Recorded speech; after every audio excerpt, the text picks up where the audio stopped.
Good morning. Glad you're here. It is Caller Freedom Day on the Heidi Harris Show. You know what that means? That means whatever you want to talk about. We'll start doing that about coming up after the last break of this hour. I'll do a little bit early. Congressman Joe Heck is here. Always good to see you, Congressman. Thanks, Heidi. Good to be with you this morning, as always. We will get to Medicare and some other things that I would be remiss if I didn't at least ask you about Wienergate. Not because I want you to bash a fellow member of Congress, but I'm just curious as to what you're hearing. I know you guys aren't really in the halls right now. You're here. But what are you hearing among your colleagues about this? Is this something, even Harry Reid said, I'd like to defend the guy, but I can't. Right, and I don't think anybody will. I think the issue is it'll go to the Ethics Committee, and the Ethics Committee will do an investigation, come to a determination, and then determine whether or not any action needs to be taken. Certainly a little bit different than the incident that we had with Representative Lee, where, within the day he had resigned. But this is the process, so he'll go to the Ethics Committee and they'll make a determination. Now, it's interesting. A lot of people are contrasting with Christopher Lee. All he did is send a picture of his shirtless body that he took in some mirror, which, I don't get what these guys think women want to see their chest for. If I want to see it, I'll ask for it, but okay. He resigned immediately. That was the end of it. Wiener lied for days about it. He knew it was him. He knew those were his shorts, and he lied, said some bad things about some bloggers, including Andrew Breitbart. My take is that Breitbart must have had a really, really bad picture of him for him to finally come forward. He realized that he was up against a wall and he wasn't going to win this one. Well, that's usually the case. Somebody gets painted into a corner and then they're going to, come clean, and we'll just let the process evolve and see what the Ethics Committee comes up with. Yeah. Now, how does this hurt you, among your colleagues? People are looking at this and they're going, I'm not sure if I want to get his name on a bill as a co-sponsor, or do I want to have a meeting with him this week? That's the thing I'm more interested in. What goes on? Do people step away from somebody in this situation for a while? Just wait till the dust clears? How does that work? Well, I think you've seen by the comments already made by people within his own caucus, both in the Senate and in the House, that people are taking a step back, and they're going to wait and see how the determination by the Ethics Committee comes around. And then they'll decide whether or not there's any action that'll need to be taken. Yeah, because that's the problem. You lose your ability to be effective. That was the big thing with Ensign for me, was that not so much, I'm not sitting judging throwing rocks at the guy, but we knew what happened. And now, even though you're still there, and even if you haven't been convicted of anything, you're not effectual as a representative of mine, because no one wants to talk to you in the hallways, and that does affect me when you're trying to work together on bills. And the biggest issue is now, the media is all concentrating on this, and we're starting to lose sight of the message, what we're actually in Washington to do, which is let's get the economy kick-started, let's tackle our debt and deficit, and, it's a distraction for everyone, and we need to get back to bringing the message to the things that we are in Washington to do, which is try to get people back to work, get our wasteful spending under control, get businesses out from underneath burdensome regulation, and let's get the economy moving. Yeah, we'll talk about that after the break. One other thing I want to ask you. I've heard some people on the right who have said, listen, just let it go, because if you keep going after him, then he's going to start to become a sympathetic character like Bill Clinton did. And I think that's kind of interesting, because the left would never, are you kidding? They would never let up on somebody. So should the right be that way? We're talking about the right-leaning press and bloggers and those kind of people. No, again, I think we really need to be messaging more and talking more about the issues that people are suffering with as they sit around their kitchen table. And what happened with Congressman Wiener, leave it to the Ethics Committee, let them make a determination, and let's get back to the business at hand, which is trying to get people back to work. And what's interesting, too, and I'm glad you made that point, because it's an important one, and we will expand on it a little bit after the break, but one of the things I find fascinating is the left, they're willing to throw him under the bus and constantly talk about him, besides the fact that Wiener jokes right themselves, because they are able to distract all of us from those horrible economic numbers that came out last week and how bad things really are. So they're using him now to cover up for the real problems in America. Definitely. The more they're talking about him, the less they're talking about the real issues that we face, and their lack of leadership and their lack of ability to accomplish anything while they had the Congress for 4 years. Yeah, absolutely. So now yesterday, President Obama, the guy seems, left or right, whether you like the guy or not, and of course I don't, but he doesn't seem like he's even engaged. He passes through every once in a while behind the podium between golf games and makes a couple of comments. He doesn't really seem like he's engaged in it. Just yesterday, he said that we shouldn't panic. He said, I'm concerned that the recovery that we're on is not producing jobs as quickly as I want it to happen. What recovery that we're on? Are we on a recovery that I missed, Congressman? No, we start to see a little bit of a gain in some economic indicators, but there has not been any long-term sustainable gains that we've seen, whether, especially here in Southern Nevada. Certainly our unemployment numbers still lead the nation. And I agree that, the president needs to become more engaged. He has Vice President Biden as the point person for the White House on the talks between the House and the Congress on the debt limit. But there just does not seem to be enough top-down leadership saying, look, here's my vision, here's what we want to do, and trying to get people to buy into it. And you're right, he talks about the speed bumps. Well, those speed bumps are the folks in Nevada that are on the unemployment line. Right. Those are the speed bumps in the economy. We've got to move past this, and we've got to make sure that we, as a Congress, start enacting policies that actually will grow the economy. That's what we need to do. Congressman Joe Heck is in studio. We'll come back. We'll talk a little bit about what Bernanke said about this. They're acting like, it's not a big deal. Well, it's a huge deal to us, that's for sure. Congressman Joe Heck's here. If you've got a question for Joe Heck, 257-KDWN, 257-5396. I'm Heidi Harris. Here's Mitch Kelly in the KDON, Nevada Federal Credit Union Traffic Center. 95 southbound north of the Spaghetti Bowl, not a place you want to be. Typical slowdowns from Ann Road down now to around a crash. 95 southbound past Valley View. This happened over an hour ago and was blocking a couple of right-hand lanes.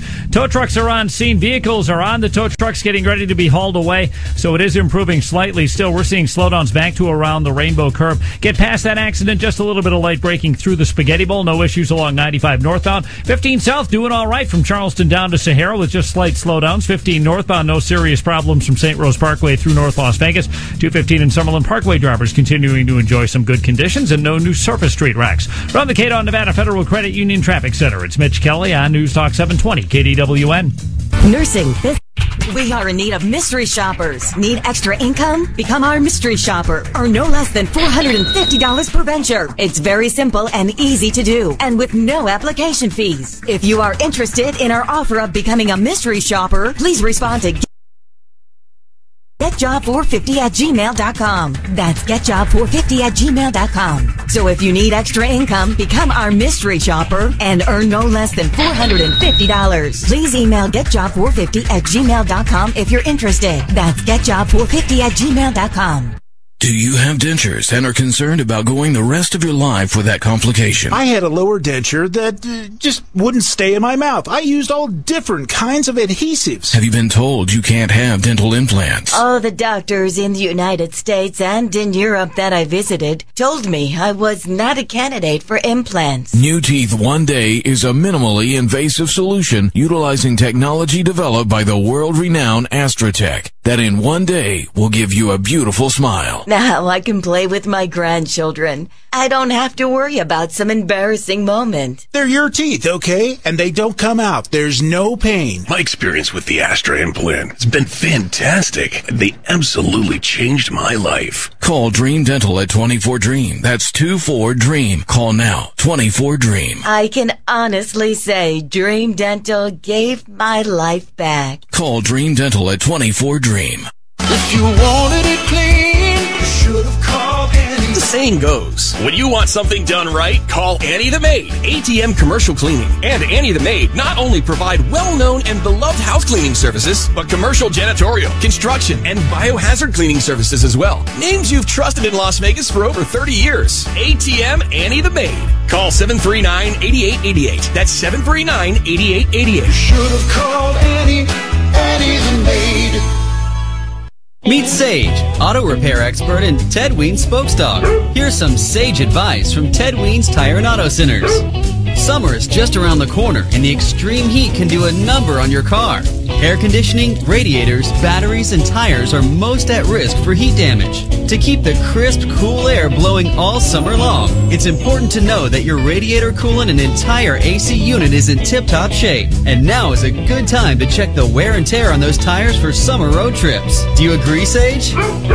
Bring your vehicle into any of Ted Weens' 12 convenient locations for Sage's summer solutions, including an air conditioning system check for only $19.95. That's right, only $19.95 to make sure you're cool all summer long. Sage wants to help you avoid the dog days of summer. Stay tuned for more Sage advice from Ted Weens Tire and Auto Centers. Complete service you can trust. Refrigerant Extra, most cars and light trucks. 720 KDWN.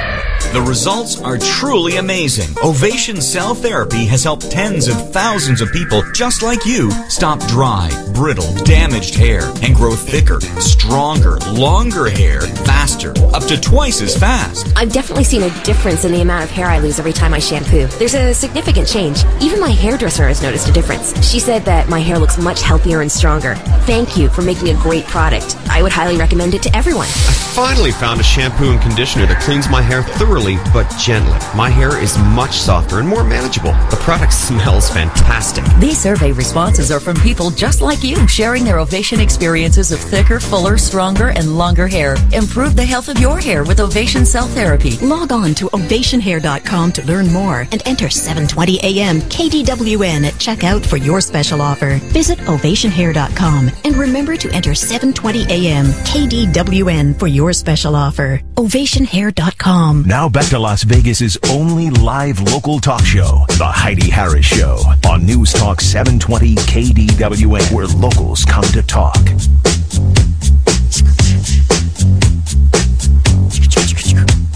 Congressman Joe Heck is here. What happened to my fuzzy? I got this fuzzy thing on my microphone. It fell off during the break. I don't know what I was doing over here, Congressman, but it disappeared on me. I don't know what it is. Glad you're here. So let's talk. Sorry about that. I turned your mic off during the break, too. Glad you're here, but I won't let you talk. Thanks. Yeah, exactly. Let's talk a little bit more about the economy. You know, it's not getting better. Everybody knows it's not getting better. The Obama administration, as we mentioned, not that engaged in trying to fix it. I do believe the press is using this Wienergate to try to cover up how really bad it is. I liked what Bob Schieffer the other day said. He asked Nancy Pelosi about it. Well, you know, a couple years ago, you were complaining about numbers that weren't nearly as bad as this, right? Well, I don't want to talk about the past. Let's talk about the future. So they're so hypocritical when numbers weren't anywhere near this bad. Gas prices, whatnot. Still, they were screaming. And now the left is so quiet. Well, of course, because they don't have an answer other than trying to think that they might be able to move for another, quote, stimulus package, more spending. Let's spend our way out of this hole, which, of course, is totally untenable when we find ourselves with a debt of $14.5 trillion. We've had the highest sustained unemployment rates since the Great Depression. Unemployment was not supposed to go higher than 8%. We've been much higher than that after the last stimulus bill. And so we've got to really start looking at what types of policies can we put into place that will help small business owners, especially here in Nevada, the economic engine of the state, start hiring people. People think of the big businesses, the Strip, as being our economic engine, and 95% of our businesses in Nevada are small businesses, and they employ just under 50% of all working Nevadans. And those are the folks that really need some assistance in being able to grow, start their entrepreneurial spirit, be able to grow their business, start a business, and put people back to work. And that's what we're trying to concentrate on in Washington. Well, I'd like to see that happen, that's for sure. Talk to me about Medicare. Now, the other day you made some comments in a town hall where you likened Medicare to a pyramid scheme. And, if you look up the clear definition of pyramid scheme, it's not exactly the same, but you know what? You're not really wrong, because the objective is to have more people paying into it than are benefiting from it, right? Look, poor choice of words, but the fact is, there's been a lack of leadership on so many issues in Washington, whether it's Medicare, Social Security, the debt crisis, and now we find ourselves facing these crises. And we've got to, come back and start having adult discussions about how we're going to make these programs sustainable for the long haul and for future generations. And, I've paid into Social Security for 32 years now. I hope there's going to be a Social Security benefit when I turn 65, 67, or whatever the retirement age may be. But again, what we're doing, or what's trying to be done on this comment, is, again, distract us from the biggest issues, which is our economy, and trying to get our debt and deficit under control and get people back to work. And that's what we're concentrating on. Right, but you know what? I'm a little bit tired, Congressman, of people running around on the left and saying, oh, it's okay. And, Shelley Berkeley's writing all these things about, how the Republicans basically want to kill grandma, those kind of things. And what bothers me about it is there's nobody with a brain who believes that we're on a sustainable path. When it comes to Social Security, Medicare, Medicaid, we're not. So they can try to pat grandma on the head all they want to. They're lying. And the right has got to find a way to get that message across that, hey, listen, I'm sorry to have to tell you the truth, but the reality is there's no way to do this unless we make major changes. How does the right take that away from the left? Because they always use the same old scare grandma tactic. Right. Well, I think when you look at the numbers that the trustees, the Centers for Medicare and Medicaid Studies, the trustees put out, most recently, Medicare is going to be bankrupt in 2024. Perfect for us, so right? Perfect for you and me, right? Yeah, great. So that will affect current beneficiaries as well. Right. Folks that are just getting on are going to see their benefits markedly decrease in 13 years, if not go away entirely.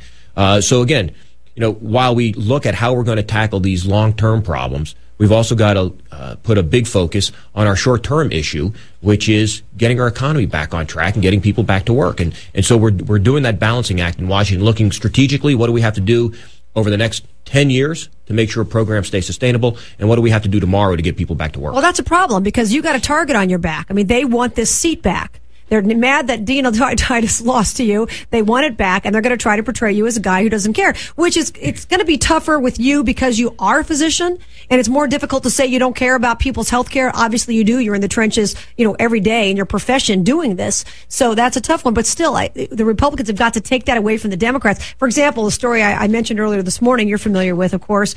30% of employers recently polled said they would drop health insurance coverage because of Obamacare. Over 1,400 companies have gotten waivers. We know that. And these are things you warned about, I warned about before Obamacare was passed, that it wasn't going to work. Doctors couldn't afford it. It wasn't going to work with doctors because the Medicare cuts. Businesses couldn't afford it. There are so many things that several people, hundreds of people predicted would happen.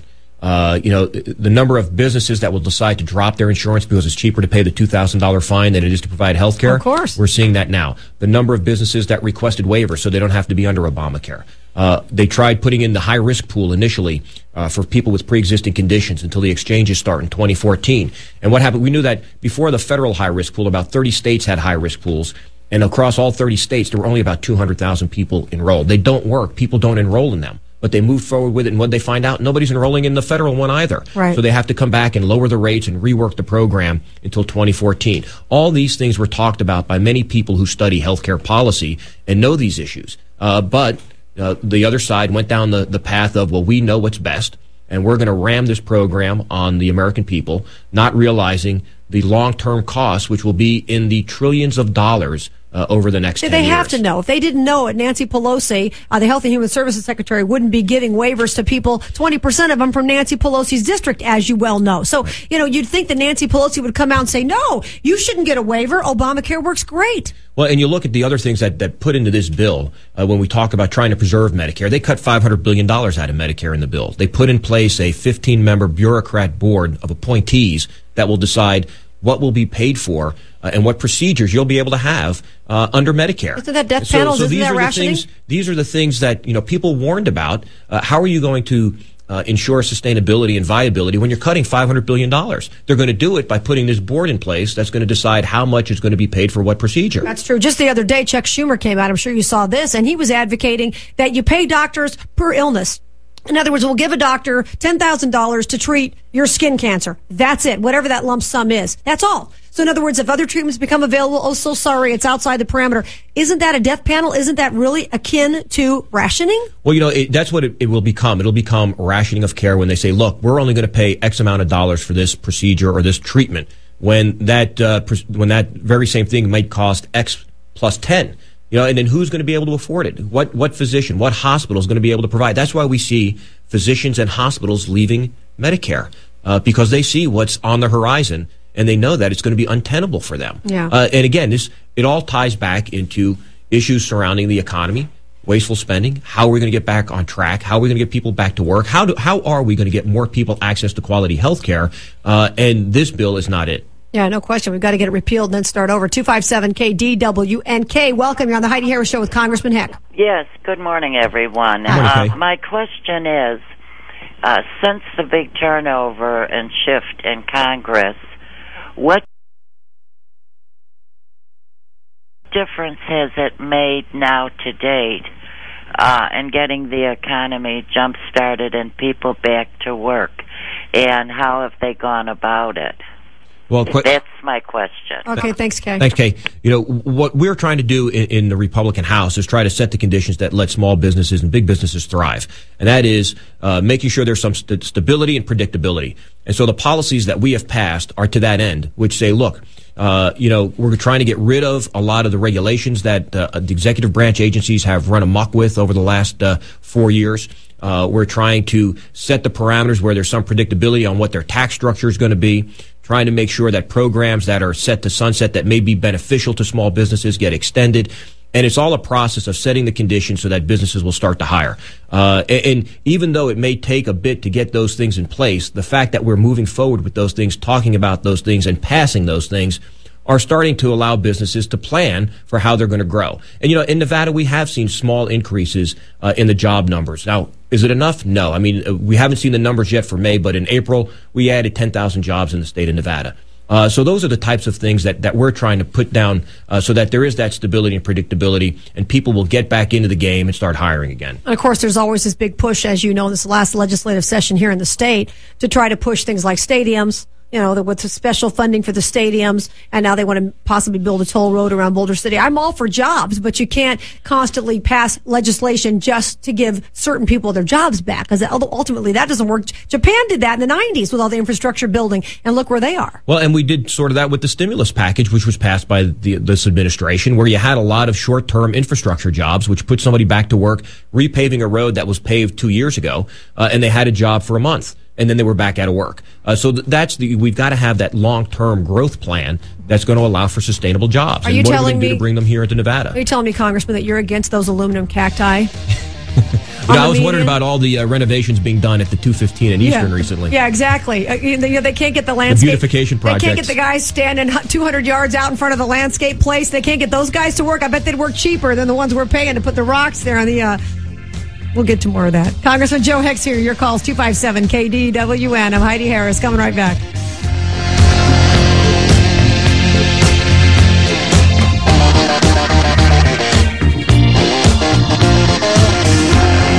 A new day, a new dawn. News Talk 720 KDWN, Las Vegas, a Beasley Broadcast Group station. KDWN News Time, 7:30. Time to call Brian Alo and Associates to stop harassing phone calls, protect against foreclosure, and file Chapter 7 and 13 bankruptcy. Call 259-0002. Good morning. It's Wednesday, June 8th. I'm John Schaefer with this half hour's top stories. It's official. The next mayor of Las Vegas, also a Goodman. Carolyn Goodman, wife of current mayor Oscar Goodman, elected to the office of mayor.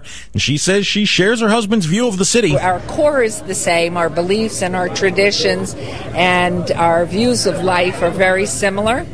I think what I see what he sees. Goodman defeated Clark County Commissioner Chris Giunciliani 60-40%.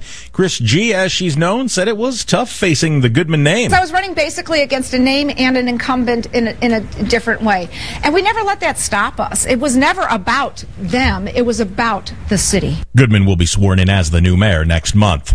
Even though the U.S. has spent $18.8 billion to help stabilize and build up Afghanistan, a new report says that country could fall into financial crisis when foreign troops leave in 2014.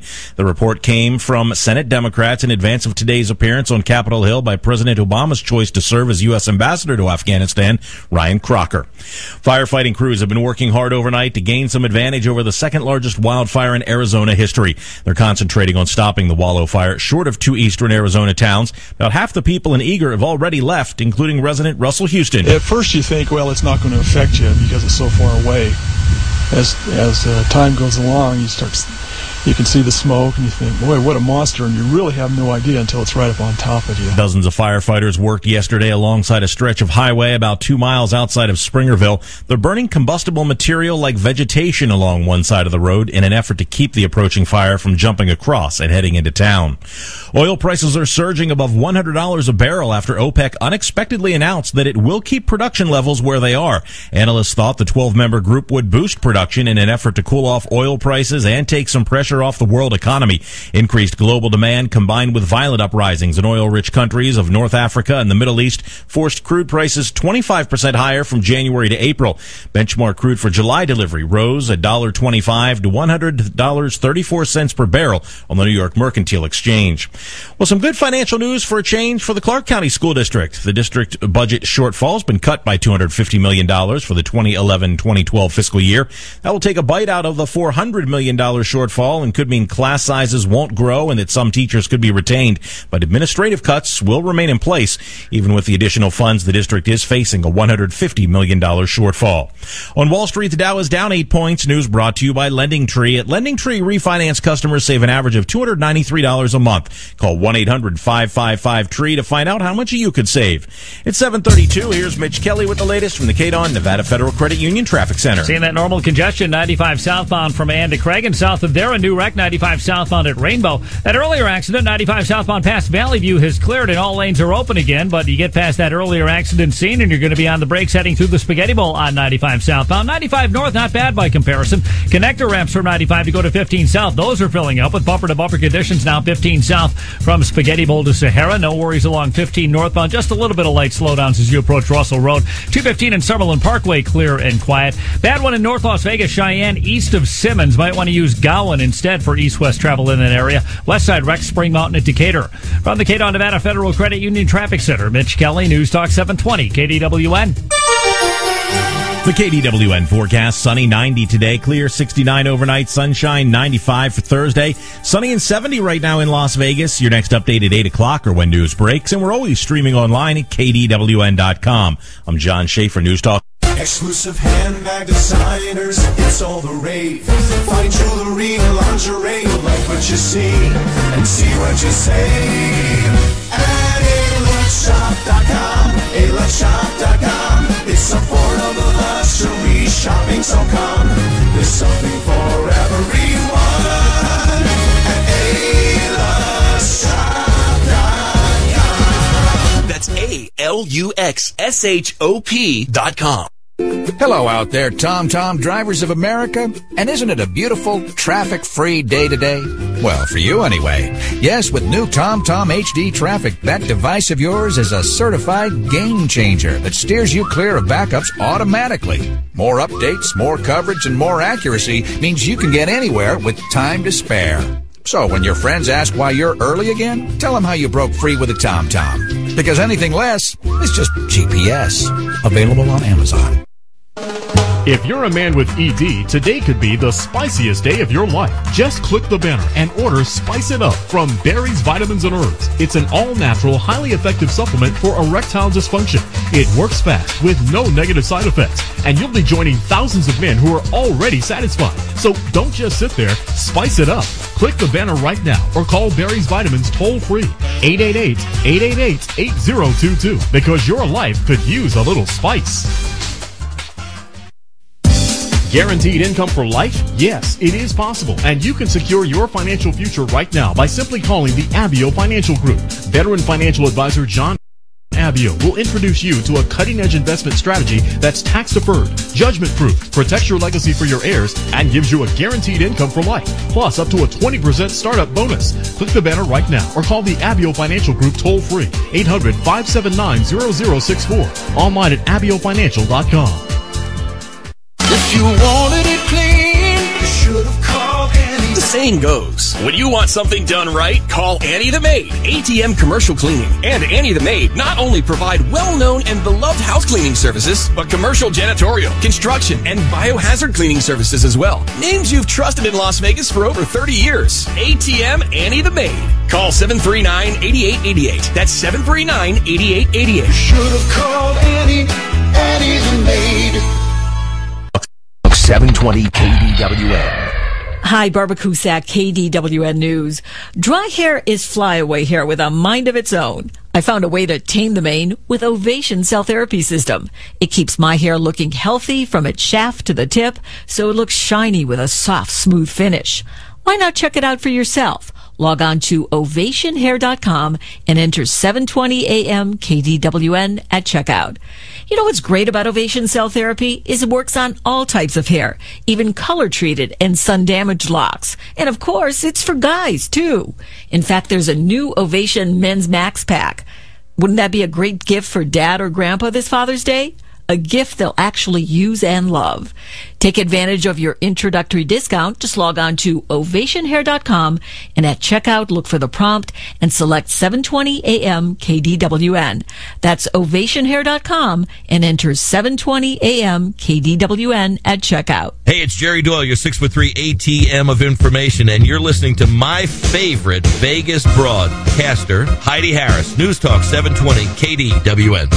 Thank you, Jerry Doyle. Tony likes this song, Congressman. He likes this verse coming up here. Right? All right, we'll just go right to the verse before we get to the phone calls at 257 KDWN. Get the bubble-headed bleach blonde comes on at 5. Not me, baby. She can tell you about the plane crash with a gleam in her. You like this song? It's funny. It's amazing how well he does at picking up the songs and the music. Yes, for he the show. does. He does a good job about that. Yes, he does. Glad to have you, Congressman Joe Thanks. Heck is Good to here. be here. 257 KDWN, 257-5396. Ro, welcome. You're on with Congressman Heck. Yes, I have a question. I have heard this, and I was wondering if it's true that if Obamacare goes through, people that are on Medicare who have unintended consequences in the hospital, in other words, through no fault of their own, that they have a problem, for example, get an infection from a urinary catheter or fall, break their hip, that because of this unintended consequences rule that Medicare will not pay doctors or hospitals. Please tell me if you've heard this. Okay, interesting question. Thanks, Ro. The piece that I'm familiar with, Ro, is if you're discharged from the hospital and you have to be readmitted within a certain period of time, the hospital or the physician will not be paid if they, and that's regardless of whether or not there's some direct link between what the hospital and the physician did. So they're looking at trying to make sure that they decrease the readmission rate, and that's something that is in the bill. I have not heard specifically, nor have I read in the bill specifically about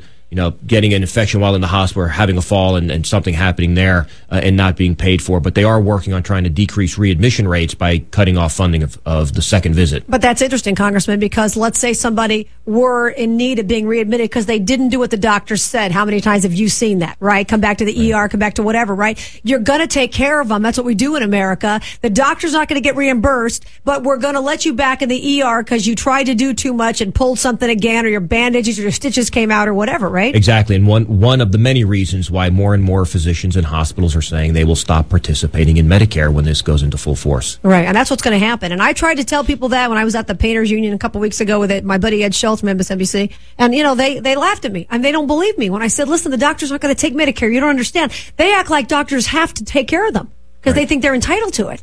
Yeah, no, it's a matter of, enrolling in the program, and you can disenroll from the program, cap how many Medicare patients you see. And that's the greatest concern. So, I've talked to physicians in my age group that have said, we're going to retire early. And I've talked to younger physicians in training saying we're going to go into research or academics and not patient care because we're so concerned about what's happening with actual clinical patient care. Right, or strictly take people cash. Right. Yeah, a lot of docs doing that. I've already heard about that, like with gynecologists around town, female gynecologists or male gynecologists who say, well, they don't take insurance, but they'll charge you a couple $100, whatever it is, for the general appointment, that kind of thing, and at least you get in, but they don't want to deal with the insurance companies. Right, and they realize that they can actually lower their overhead. Most of the staff that you see in a doctor's office are the billing clerks, the coders, and the folks that deal with the insurance industry, and so they can pare down their staff, which is not what we want to do at a time when we're trying to get people back to work. But that's what the bottom line decisions are going to have to be made by a lot of these healthcare professionals. Yeah. 257 KDWN. Bob, welcome to the Heidi Harris Show with Congressman Joe Heck. Hi there. Thanks for taking my call. Wonderful show. Thanks. Congressman, when you take my tax dollars and if you would redistribute them to rebuild our infrastructure and help the millions of people that are hurting in this country, I understand that. But why in God's name are we giving foreign aid to China when we're deep in debt, paying them a high interest rate, and yet a list came out 2 weeks ago, we're giving foreign aid not only to countries that hate us, but China also. Could you explain that, please? Thanks for the question. Yeah, Pakistan, too. Why are we giving Pakistan money? Good question, Bob. And we're revisiting all the foreign aid pack. I mean, obviously now at a time where we find ourselves in such a perilous financial situation, all the foreign financial aid is being revisited. And certainly there are countries that we will have to continue to give foreign aid to because really it's in the best interest of the national security interest of the United States to help certain countries. Like Israel. Like Israel. The issue with Pakistan, that's certainly being revisited in light of the bin Laden raid and finding out that he had been living there for several years. But the issue with Pakistan is more that it's our only path into Afghanistan to supply our troops. It's the only overland route into Afghanistan. About 70% of our military material travels through Pakistan.